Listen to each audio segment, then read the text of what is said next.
Hello, my name is Vina Agusala, and today we're going to be talking about Takotsubo cardiomyopathy in a rare case presenting as an acute myocardial infarction.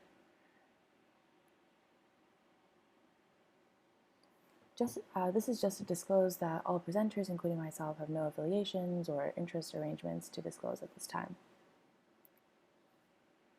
Now, really diving into the case, a 71-year-old female presented to the ER with weakness, fatigue, fever, watery diarrhea, and a very severe but self-resolving chest pain. She had a history of hypertension, liver dysfunction, and thrombocytopenia.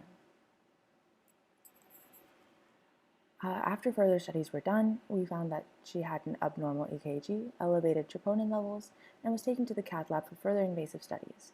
At this point, the physicians were led to believe that she was experiencing an acute myocardial infarction. The next day after being taken to the cath lab, she experienced some hypotension and narrowing pulse pressure with jugular venous distension.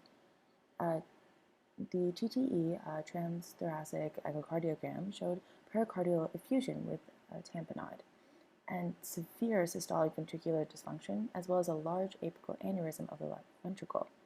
So it wasn't until she was taken into the cath lab that they realized that she hadn't experienced an acute myocardial infarction, but rather she was experiencing Takotsubo cardiomyopathy.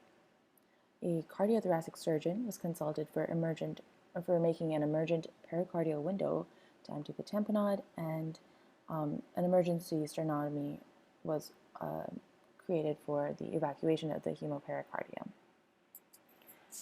The reason why this case in particular was quite interesting was because there are so many similarities between the presentations and pathology of an acute myocardial infarction and a case of Takotsubo cardiomyopathy.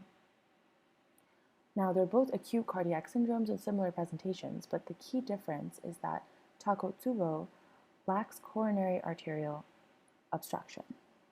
Now, the problem comes from not only just differentiating between the two in a quick and efficient manner, but also how to approach the patient if they are presenting with both, perhaps.